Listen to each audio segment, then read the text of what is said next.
اعوذ باللہ من الشیطان الرجیم بسم اللہ الرحمن الرحیم۔ آج ہم پہلے پارے کی سورہ بقرہ کا پہلا رکوع پڑھیں گے۔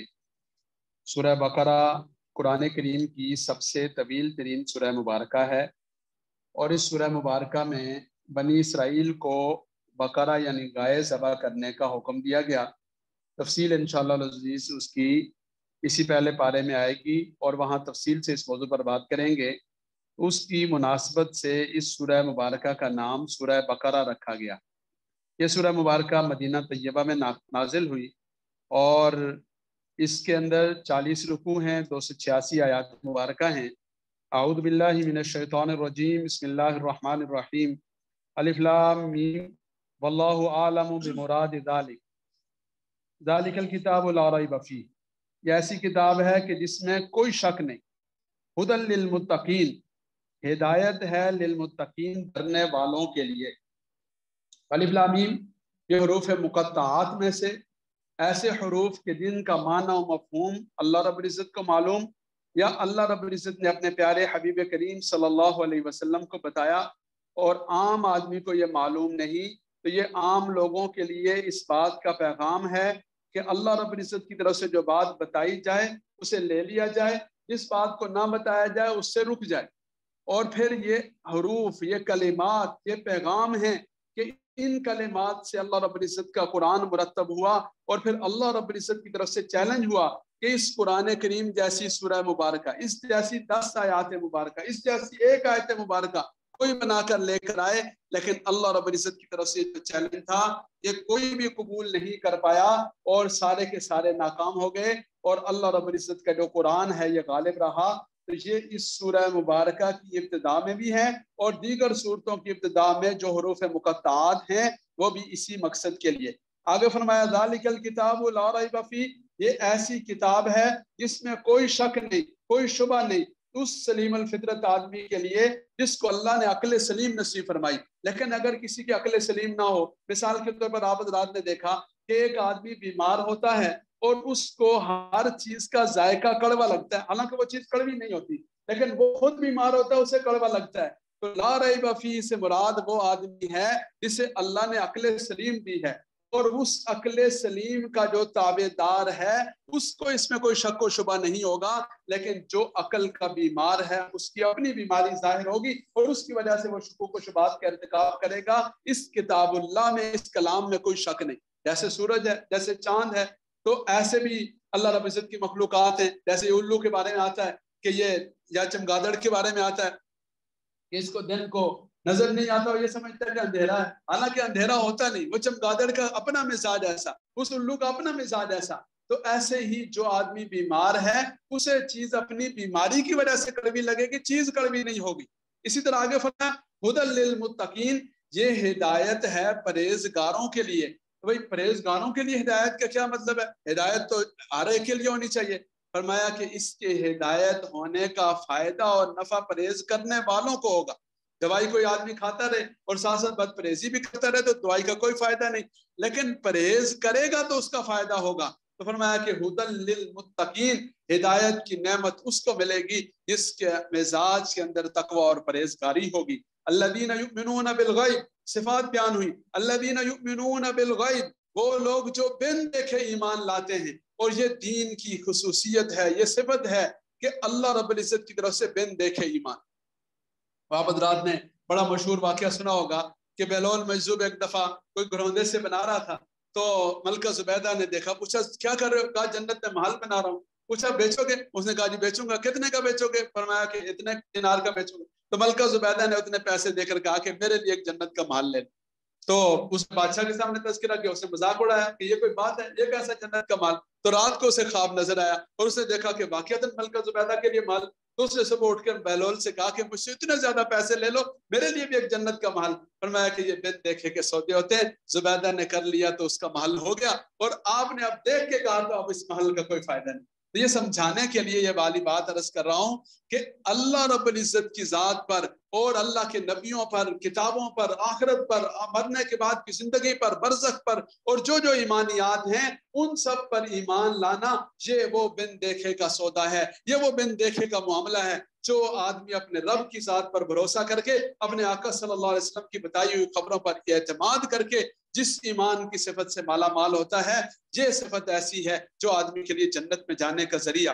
وَيُقِيمُونَ الصَّلَاةَ، اور دوسری صفت ان کی کیا ہے؟ وہ نماز قائم کرتے ہیں۔ اور یہ جو ایمان کی صفت ہے، یہ آپ حضرات جو ہم پڑھتے ہیں آمنت باللہ وملائکتہ وکتبہ ورسلہ والیوم الآخر والقدر خیرہ وشرہ من اللہ تعالی والبعث بعد الموت، آمنت باللہ کما ہوا باسمائہ وصفاتہ وقبلت جمیع احکامہ اقرار باللسان وتصدیق بالقلب۔ ایمان مفصل اور ایمان مجمل میں ہم سارے جن جن چیزوں کی تصدیق کرتے ہیں ان کی تصدیق ایمانیات کا حصہ، اور ان میں سے ہر چیز پر بلا شک و شبہ یقین اور اعتقاد ہونا ضروری ہے۔ تو یہ پہلی چیز عقیدہ ہے، عقیدے میں کوئی کمی اور کمزوری، کوئی کجی کسی طور پر قابل برداشت نہیں۔ اگلی بات وَيُقِيمُونَ الصَّلَاةَ، نماز قائم کرتے ہیں، یہ بدنی عبادات کا عنوان ہے۔ اور نماز قائم کرنے کا مفہوم کیا ہے؟ کہ نماز کا ماحول، نماز کا نظام، نماز کا خشوع، نماز کا خضوع، نماز کی صفات، نماز کو جیسے ادا کرنے کا حق اس طرح ادا کرنا۔ صرف نماز پڑھنا کافی نہیں بلکہ اس نماز کے سارے لوازمات کو پورا کرنا ہے۔ تو یہ بدنی عبادات کا عنوان۔ وَمِمَّا رَزَقْنَاهُمْ يُنْفِقُونَ، اور ہمارے دیے ہوئے میں سے خرچ کرتے، مما رزقناہم، دیا ہوا ہم نے ان کو دیا، ينفقون، وہ خرچ کرتے ہیں۔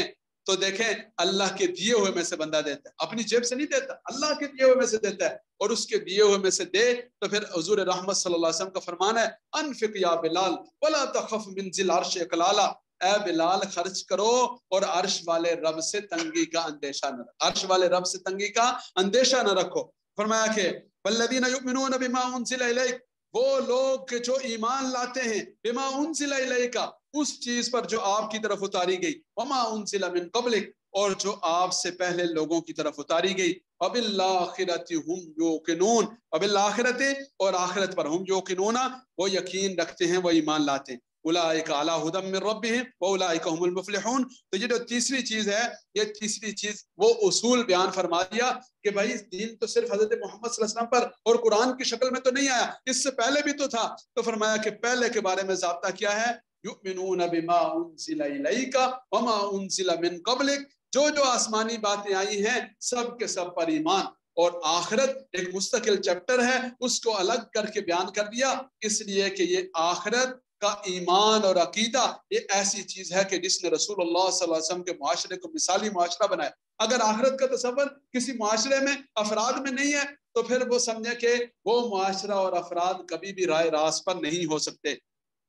اور پھر تمغہ دے دیا اولئک علی ھدی من ربہم واولئک هم المفلحون، یہ لوگ اپنے رب کی طرف سے ہدایت اور راہ راست پر ہیں، واولئک هم المفلحون، اور یہی لوگ فلاح پانے والے ہیں۔ تو سب سے بڑی نعمت ہدایت کی نعمت ہے، اور سب سے بڑی کامیابی فمن زحزح عن النار ادخل الجنۃ فقد فاز، جو جہنم سے بچا کر جنت میں داخل کر دیا گیا وہ فلاح پا گیا۔ تو سب سے بڑی کامیابی و کامرانی وہ بھی ان کا مقدر ہوتی ہے۔ تو یہاں پر ان کا تذکرہ، اور اس کے بعد فرمایا ان الذین کفروا سواء علیہم اانذرتهم ام لم تنذرهم لا یؤمنون۔ پہلا حصہ ایمان والوں کی صفات کی، یہ والا حصہ کفار کے بارے میں کہ وہ لوگ جنہوں نے کفر کیا، برابر ہے ان کے لیے اانذرتهم کہ آپ ان کو ڈرائیں، ام لم تنذرهم یا آپ ان کو نہ ڈرائیں، لا یؤمنون وہ ایمان نہیں لائیں گے، اس لیے کہ وہ لا علاج ہو گئے۔ ختم اللہ علی قلوبہم، اللہ نے ان کے دلوں پر مہر لگا دی، وعلی سمعہم ان کے کانوں پر مہر لگا دی، وعلی ابصارہم غشاوہ اور ان کی آنکھوں پر پردے ہیں، ولہم عذاب عظیم، پردہ غشاوہ ایک پردہ، تو وعلی ابصارہم غشاوہ ان کی آنکھوں پر پردہ ہے، ولہم عذاب عظیم اور ان کے لیے بڑا عذاب ہے۔ تو یہ 3 آیات مبارکہ کفار کا تذکرہ کہ جن پر محنت کی گئی، معجزات آئے، نبی آئے، کتابیں آئیں، سارا بندوبست ہوا، لیکن نہیں ان کے نصیب میں ایمان لانا، تو فرمایا کہ پھر وہ لا علاج مریض ڈکلیئر ہو گئے۔ اور ان کا یہ معاملہ، اور پہلی جو آیات مبارکہ اس میں ایمان والوں کا تذکرہ۔ اللہ کریم مجھے اور آپ کو ایمان والوں کی صفات نصیب فرمائیں اور کفار والے راستے سے بچنے کی توفیق بخشیں۔ وآخر دعوانا ان الحمدللہ رب العالمین۔ ہمارے بھائی شیر بہادر صاحب کا اللہ تعالیٰ جزائے خیر نصیب فرمائے۔ یہ کل کہنے لگے کہ جی الحمدللہ قرآن کریم کا آغاز ہوا تو ساتھیوں کا منہ میٹھا کروانا چاہیے۔ میں نے کہا بڑی اچھی بات ہے، تبھی انشاءاللہ دعا کے بعد ان کی طرف سے سب ساتھیوں کا اکرام ہے۔ اللہ تعالیٰ ان کے رزق میں برکت نصیب فرمائیں، اور یہ جو قرآن کریم کے ساتھ محبت ہے اور یہ جو دین کے ساتھ خدمت کا جذبہ ہے، اللہ کریم اپنی رحمت سے اسے شرف قبولیت نصیب فرمائیں، اور ہم ساروں کو مستقل مزاجی اور باقاعدگی کے ساتھ اس مبارک سلسلے کے ساتھ جڑنے کی توفیق نصیب فرمائیں۔ آخر دعوانا الحمدللہ رب العالمین، آمین۔ اللہم صلی علی محمد النبی الامی وعلی آلہ واصحابہ وسلم تسلیما کثیرا کثیرا۔ ربنا آتنا فی الدنیا حسنہ وفی الآخرۃ حسنۃ وقنا عذاب النار۔ اللهم اغفر للمؤمنین والمؤمنات والمسلمین والمسلمات الاحیاء منهم والاموات۔ یا اللہ اپنے قرآن کریم کے ساتھ ہمیں ہمیشہ کے لیے وابستگی نصیب فرما دیں۔ اللہ دنیا میں بھی قرآن والوں کے ساتھ، آخرت میں بھی قرآن والوں کے ساتھ جوڑے رکھنا، اور اللہ قرآن والوں کے ساتھ ہمارا حشر فرمانا۔ اللہ اپنی رحمت، اپنا کرم، اپنا فضل شامل حال فرمانا۔ اللہ دین دنیا کی ساری نعمتوں سے مالا مال فرما دینا۔ سبحان ربک رب العزت عما یصفون وسلام علی المرسلین والحمد للہ رب العالمین برحمتک یا ارحم